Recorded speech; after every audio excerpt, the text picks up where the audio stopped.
Program pengayaan adalah pembelajaran yang diberikan kepada peserta didik yang telah mencapai dan atau melampaui KKM. Mereka adalah peserta didik yang lebih cepat daripada teman-teman sekelasnya dalam menguasai bahan pelajaran yang diberikan kepadanya, atau dapat dikatakan mereka adalah peserta didik yang dapat cepat dalam menyelesaikan tugas belajarnya. Sehingga diperlukan treatment atau perlakuan tambahan yang dapat meningkatkan pengetahuan dan keterampilannya. Bentuk-bentuk pelaksanaan program pengayaan, di antaranya kecuali, jadi yang diminta adalah yang bukan termasuk bentuk-bentuk pelaksanaan program pengayaan.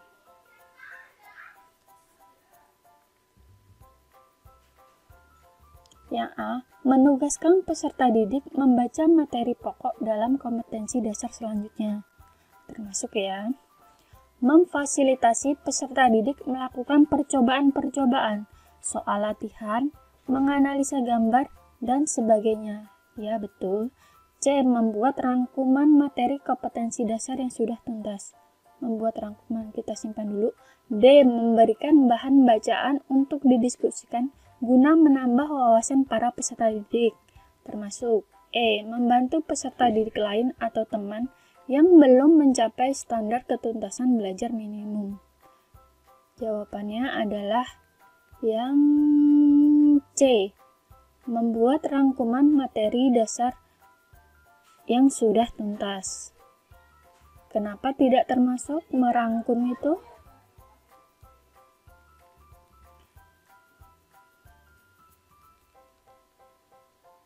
Karena membuat rangkuman tidak tepat ya, digunakan sebagai pelaksanaan program pengayaan. Karena merangkum itu tidak menambah pengetahuan lebih lanjut bagi peserta didik.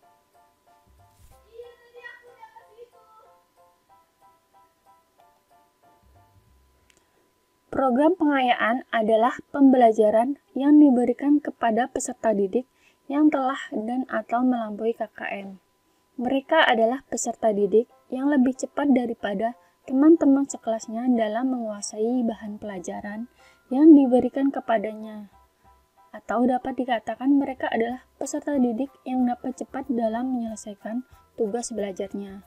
Sehingga diperlukan treatment atau perlakuan tambahan yang dapat meningkatkan pengetahuan dan keterampilannya.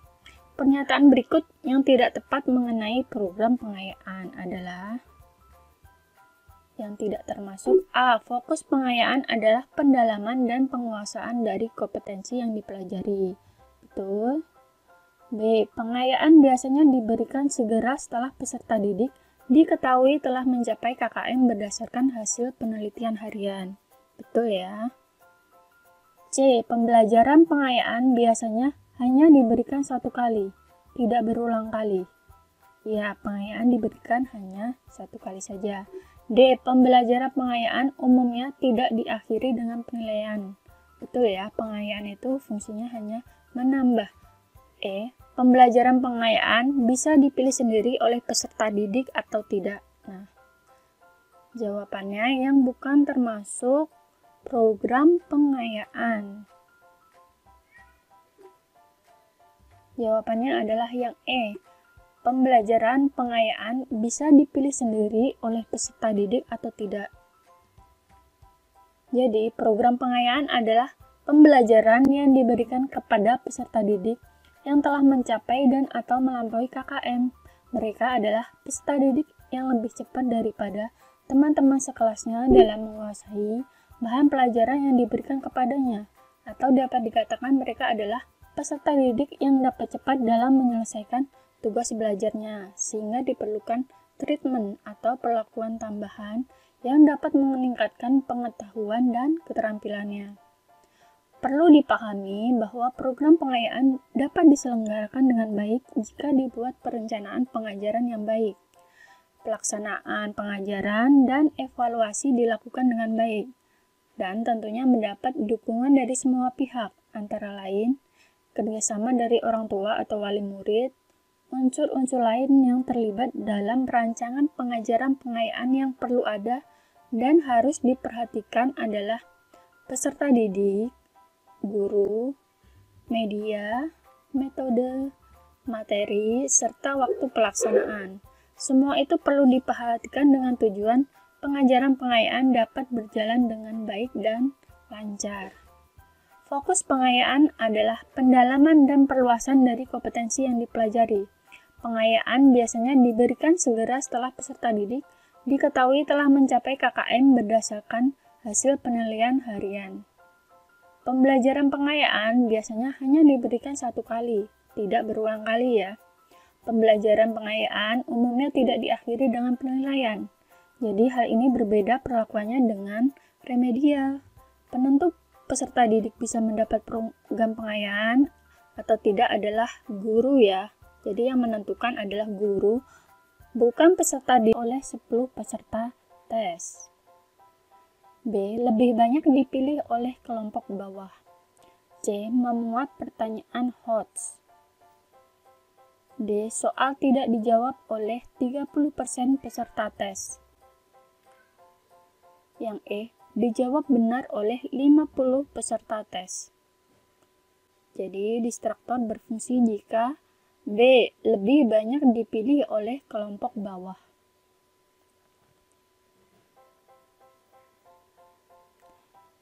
Fungsi pengecoh terdapat pada teks objektif dalam bentuk alternatif pilihan jawaban atau option.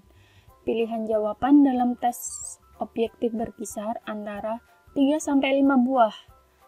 Dan dari kemungkinan jawaban yang terpasang pada setiap butir item itu salah satunya adalah jawaban betul dan sisanya adalah jawaban salah.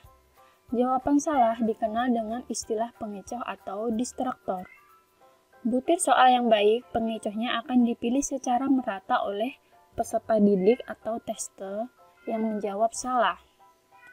Jadi pengecohnya itu akan dipilih secara merata. Distraktor berfungsi jika sekurang-kurangnya dipilih oleh 5% peserta tes atau siswa. Yang kedua, lebih banyak dipilih oleh kelompok bawah. Jadi sekurang-kurangnya 5%, tadi ada yang 10, jadi betul ya. Silabus dikembangkan berdasarkan standar kompetensi lulusan dan standar isi untuk satuan pendidikan dasar dan menengah sesuai dengan pola pembelajaran pada setiap tahun ajaran tertentu. Silabus digunakan sebagai acuan dalam pengembangan rencana pelaksanaan pembelajaran. Silabus sebagai acuan pengembangan RPP memuat hal-hal sebagai berikut, kecuali jadi yang bukan merupakan acuan pengembangan RPP. A. Kompetensi dasar.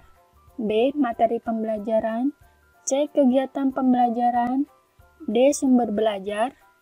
E. Indikator pencapaian kompetensi. Yang bukan termasuk acuan pengembangan RPP. E. Indikator pencapaian kompetensi. Silabus merupakan acuan penyusunan kerangka pembelajaran untuk setiap bahan kajian mata pelajaran. Silabus paling sedikit memuat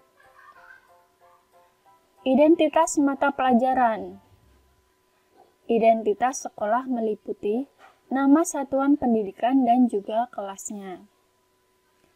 Kompetensi inti merupakan gambaran secara kategorikal mengenai kompetensi dalam aspek sikap, pengetahuan, dan keterampilan yang harus dipelajari peserta didik untuk suatu jenjang sekolah, kelas, dan juga mata pelajaran. Kemudian, memuat kompetensi dasar merupakan kemampuan spesifik yang mencakup sikap, pengetahuan, dan keterampilan yang terkait muatan atau pelajaran. Kemudian memuat tema.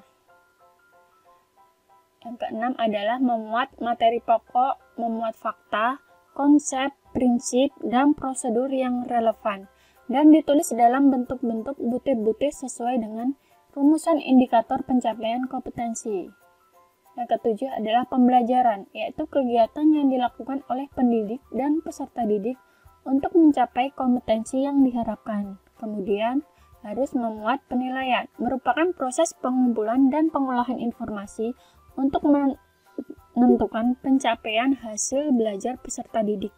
Kemudian, alokasi waktu sesuai dengan Jumlah jam pelajaran dalam struktur kurikulum untuk 1 semester atau 1 tahun. Kemudian, sumber belajar dapat berupa buku, media cetak dan elektronik, alam sekitar atau sumber belajar lain yang relevan. Silabus bermanfaat sebagai pedoman dalam mengembangkan pembelajaran, seperti pembuatan rencana pembelajaran, pengelolaan kegiatan pembelajaran, dan pengembangan sistem penilaian. Silabus merupakan sumber pokok dalam penyusunan rencana pembelajaran. Dalam pengembangan silabus, perlu diperhatikan beberapa prinsip. Terdapat beberapa prinsip yang harus dijadikan dasar dalam pengembangan silabus. Di antaranya ialah ilmiah, relevan, sistematis, konsisten, aktual, memadai, fleksibel, dan menyeluruh. Prinsip ilmiah dalam pengembangan silabus maksudnya: A. Cakupan, kedalaman, tingkat kesukaran, dan urutan penyajian materi dalam silabus sesuai dengan tingkat perkembangan fisik, intelektual, sosial, emosional, dan spiritual peserta didik. Yang B. Adanya hubungan yang konsisten atau ajak asas antara KD, indikator, materi pembelajaran, kegiatan pembelajaran, sumber belajar, serta teknik dan instrumen penilaian. C. Komponen-komponen silabus saling berhubungan secara fungsional dalam mencapai kompetensi. D. Keseluruhan materi dan kegiatan yang menjadi muatan dalam silabus harus benar dan dapat dipertanggungjawabkan secara keilmuan. E. Cakupan indikator, materi pokok atau pembelajaran, kegiatan pembelajaran, sumber belajar, dan sistem penilaian cukup untuk menunjang pencapaian kompetensi dasar. Yang ditanyakan adalah prinsip ilmiah dalam pengembangan silabus.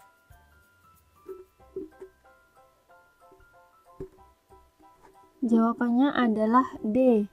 Keseluruhan materi dan kegiatan yang menjadi muatan dalam silabus harus benar dan dapat dipertanggungjawabkan secara keilmuan. Jadi yang diminta adalah prinsip ilmiahnya ya. Dalam pengembangan silabus perlu diperhatikan beberapa prinsip. Prinsip tersebut merupakan kaidah yang akan menjiwai proses pembelajaran. Terdapat beberapa prinsip yang harus dijadikan dasar dalam pengembangan silabus. Di antaranya ialah ilmiah. Keseluruhan materi dan kegiatan yang menjadi muatan dalam silabus harus benar dan dapat dipertanggungjawabkan secara keilmuan. Relevan. Relevan adalah cakupan, kedalaman, tingkat kesukaran, dan urutan penyajian materi dalam silabus sesuai dengan tingkat perkembangan fisik, intelektual, sosial, emosional, dan spiritual peserta didik. Sistematis. Komponen-komponen silabus saling berhubungan secara fungsional dalam mencapai kompetensi. Konsisten. Adanya hubungan yang konsisten. Konsisten adalah ajak, taat asas, antara kompetensi dasar, indikator, materi pokok atau pembelajaran, kegiatan pembelajaran, sumber belajar, dan sistem penilaian. Memadai. Memadai dalam artian cakupan indikator, materi pokok atau pembelajaran, kegiatan pembelajaran, sumber belajar, dan sistem penilaian cukup untuk menunjang pencapaian kompetensi dasar. Kemudian aktual dan konseptual. Cakupan indikator, materi pokok atau pembelajaran, kegiatan pembelajaran, sumber belajar, dan sistem penilaian memperhatikan perkembangan ilmu, teknologi, dan seni mutakhir dalam kehidupan nyata dan peristiwa yang terjadi. Fleksibel. Keseluruhan komponen silabus dapat mengakomodasi keberagaman peserta didik serta dinamika perubahan yang terjadi di sekolah dan tuntutan masyarakat. Kemudian menyeluruh.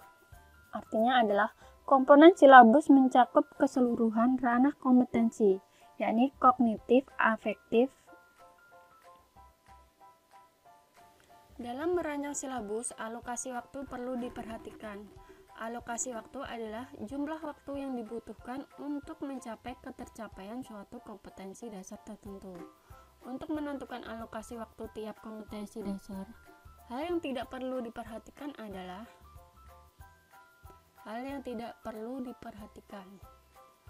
minggu efektif tiap semester, alokasi waktu mata pelajaran, kemudian pemilihan metode pembelajaran, jumlah standar kompetensi dasar per semester, tingkat kerumitan dan keluasan materi. Hal yang tidak perlu diperhatikan untuk menentukan alokasi waktu adalah C. Pemilihan metode pembelajaran. Alokasi waktu adalah jumlah waktu yang dibutuhkan untuk ketercapaian suatu kompetensi dasar tertentu dengan memperhatikan minggu efektif per semester, alokasi waktu mata pelajaran, jumlah standar kompetensi dasar per semester, membagi alokasi waktu per jumlah SKKD dengan memperhatikan tingkat kerumitan dan keluasan materi.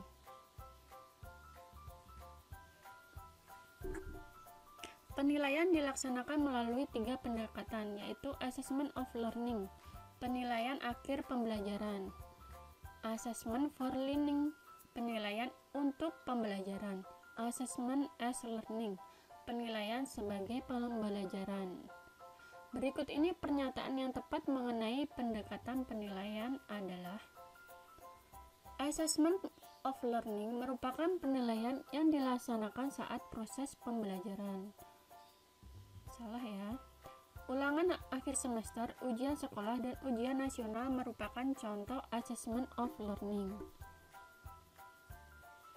Assessment for Learning merupakan penilaian yang dilaksanakan setelah proses pembelajaran selesai. Salah. Tugas-tugas di kelas, presentasi, dan kuis merupakan contoh Assessment as Learning. Yang E, dalam Assessment as Learning, peserta didik juga dilibatkan dalam merumuskan prosedur penilaian.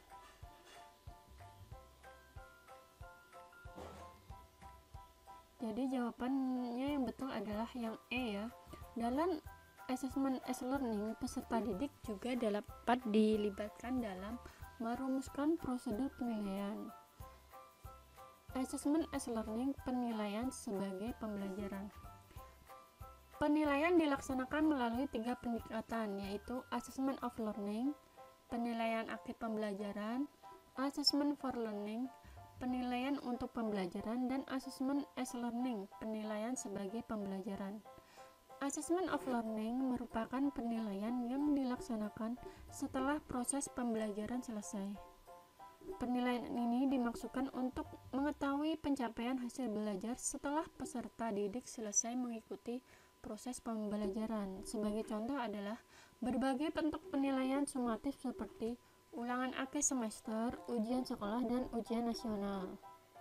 Assessment for Learning dilakukan selama proses pembelajaran berlangsung dan digunakan sebagai dasar untuk melakukan perbaikan proses belajar mengajar, sehingga guru dapat memberikan umpan balik terhadap proses belajar peserta didik, memantau kemajuan dan menentukan kemajuan belajarnya.